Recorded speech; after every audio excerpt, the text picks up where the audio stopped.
Madhupur Fazilpur Azad sporting club মাঠে প্রীতি football match অনুষ্ঠিত। বিএনপির ৪৭তম প্রতিষ্ঠা বার্ষিকী উদযাপন উপলক্ষে টাঙ্গাইলের মধুপুরের মির্জাপুর ইউনিয়নের ফাজিলপুর আজাদ স্পোর্টিং ক্লাব মাঠে প্রীতি ফুটবল ম্যাচ অনুষ্ঠিত হয়। টাঙ্গাইল ১ মধুপুর ধনবাড়ি আসনে বিএনপির মনোনয়ন প্রত্যাশী অবসরপ্রাপ্ত লেফটেন্যান্ট কর্নেল আসাদুল ইসলাম আজাদ সমর্থক গোষ্ঠীর আয়োজনে শুক্রবার বিকেল ৫টায় মধুপুরের ফাজিলপুর আজাদ স্পোর্টিং ক্লাব মাঠে এ খেলা অনুষ্ঠিত হয়। প্রীতি ফুটবল ম্যাচে অংশগ্রহণ করেন বেরিবাইত ইউনিয়নের গেচুয়া একাদশ বনাম বেরিবাইত একাদশ। মধুপুর উপজেলা বিএনপির মৎস্য বিষয়ক সম্পাদক মোহাম্মদ নুরুল আলম এর সভাপতিত্বে বিশেষ অতিথি হিসেবে উপস্থিত ছিলেন উপজেলা বিএনপির সাবেক যুগ্ম আহ্বায়ক আবুল কালাম আজাদ, উপজেলা বিএনপির সাবেক যুগ্ম সাধারণ সম্পাদক আসাদুল ইসলাম আজাদের বড় ভাই আশরাফুল ইসলাম মাসুদ। এ সময় উপস্থিত ছিলেন আজাদ স্পোর্টিং ক্লাবের সদস্য সহ ধনবাড়ি ও মধুপুর আজাদ সমর্থন গোষ্ঠীর নেতাকর্মী এবং এলাকার সুধীমহল। খেলা শুরু হওয়ার সাথে সাথে মাঠটি দর্শকে কানায় কানায় পরিপূর্ণ হয়। দর্শকদের উৎসব মুখর পরিবেশে প্রীতি ফুটবল ম্যাচের সমাপ্তি ঘটে। উক্ত খেলায় গেচু একাদশ ৩টি এবং বেরিবেত একাদশ ২টি গোল করে গেচু একাদশ ৩-২ গোলের ব্যবধানে বিজয় অর্জন করে। খেলা শেষে বিজয়ীদের মাঝে পুরস্কার বিতরণ করা হয়। এ সময় অতিথিগণ বিজয়ীদের হাতে পুরস্কার তুলে দেন। সুন্দর ও সুষ্ঠু পরিবেশে খেলা শেষ হওয়ায় আয়োজক কমিটি, খেলোয়াড় এবং দর্শকদের ধন্যবাদ জানায়। খেলা চলাকালীন সময়ে খেলার ধারাভাষ্যে ছিলেন মোহাম্মদ আবু বকর সিদ্দিক।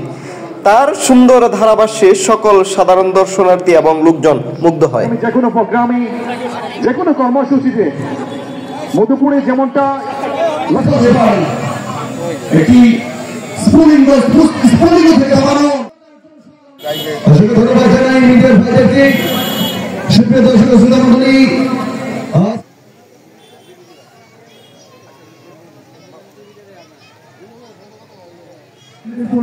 আমাদের সভাপতি এবং উপস্থিত হয়েছে আমাদের মাঝে টুর্নামেন্ট আজকে এটা বিশেষ অতিথি জনাব আবুল কালাম আজাদ।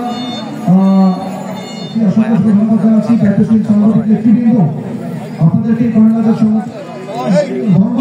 সাথে এবং নিরাপদভাবে যারা ম্যাচ পরিচালনা করছেন আমাদের ভবিষ্যৎ সাফল্য কামনা করছি। আমাদের রেফারি এবং সহকারী রেফারি ভাইরা খুব সুন্দরভাবে খেলা পরিচালনা করছেন। আজাদ সমর্থক গোষ্ঠীর পক্ষ থেকে ওনাদেরকে করতালির মাধ্যমে আমরা স্বাগত জানাই।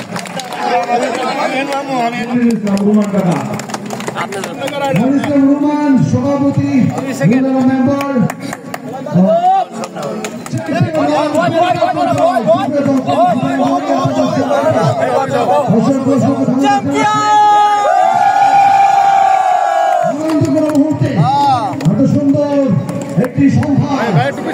মেম্বার এবং জনবান্ধব সমাজ প্রতিষ্ঠা করতে চাই, এই লক্ষ্যে আমরা কাজ করতেছি। আমাদের স্লোগান পাশে রাখি, পাশে থাকি। আপনারা সবাই আমাদের পাশে থাকবেন, আমরা আপনাদের পাশে থাকবো, এই আহ্বান জানাচ্ছি। সাথে সাথে আমি ধন্যবাদ জানাচ্ছি আজকে অসংখ্য সাংবাদিক ভাইরা যারা আমাদের এই খেলাকে কভার করলেন, তাদেরকে ধন্যবাদ জানাই। সাথে সাথে আজাদ। সুপ্রিয় দর্শক, আমরা এই মুহূর্তে অবস্থান করছি মধুপুরের ফাজিলপুর এলাকায়।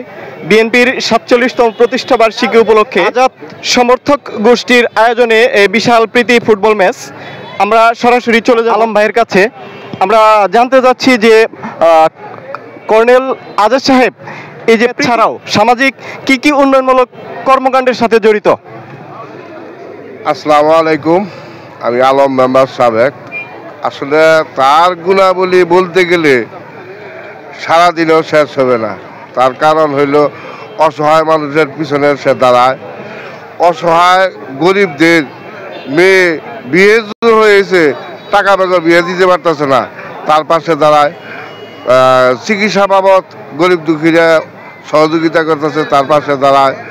অসহায় মানুষের থাকার ঘর নাই, সে ঘর নির্মাণ সে করে দিচ্ছে। আজাদ। এরপর আমরা সরাসরি চলে যাব যুগ্ম আহ্বায়ক মধুপুর উপজেলা বিএনপির জনাব আবুল কালাম আজাদ ভাইয়ের কাছে। আজাদ ভাইয়ের কাছে আমি জানতে চাইবো যে রাজনৈতিক প্রেক্ষাপটে আজাদ সাহেব কতটুকু ভূমিকা রাখবেন এবং মধুপুরের যে অভ্যন্তরীণ বিষয়গুলো সম্পর্কে একটু বলবেন। লেফটেন্যান্ট কর্নেল আসাদুল ইসলাম আজাদ সাহেব মধুপুর ধনবাড়ির রাজনীতিতে আত্মপ্রকাশ করে মধুপুর রাজনীতির গুণগত মানই উনি পরিবর্তন করে ফেলেছেন। একজন নেতার যে সকল দায়িত্ব হওয়া উচিত, একজন অভিভাবকের যে সকল দায়িত্ব উচিত, সমস্ত দিকেই উনি পালন করছেন। জনতার পাশে, অসহায় দরিদ্র মানুষের পাশে, চিকিৎসা বঞ্চিত মানুষের পাশে, বেকার যুবকদের পাশে উনি যেভাবে দাঁড়িয়েছেন, অতীতে এমন করে কেউ পাশে দাঁড়ায়নি। হাজী মোহাম্মদ মহসিনকে দেখি নাই, দানবীর হাজী মোহাম্মদ মহসিনকে দেখি নাই, কর্নেল আজাদ সাহেবকে দেখেছি। চলে যাব সাধারণ দর্শনার্থীর কথা শোনার জন্য।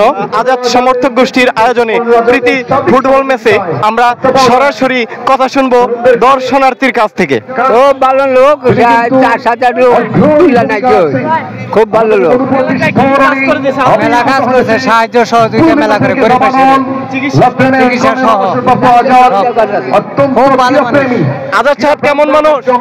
ভালো লোক। কি কি কাজ করে দিছে? বিভিন্ন খেলা মাঠে আমগন্ডা যাবো ইনশাআল্লাহ আমরা পাই। এমন একজন ভালো লোক, যিনি সবসময় নিপীড়িত নির্যাতিত মানুষের। সুপ্রিয় দর্শক, আপনারা শুনতে পারলেন যে সাধারণ দর্শনার্থীর যে জনমত, আপনারা দেখতে পাচ্ছেন যে সাধারণ দর্শনার্থীর জনমত শুধু প্রীতি ফুটবল ম্যাচ নয়, সামাজিক উন্নয়নমূলক কর্মকাণ্ডের সাথে জড়িত। দিলপুর থেকে তানভীর তহসির, মধুর বার্তা 24।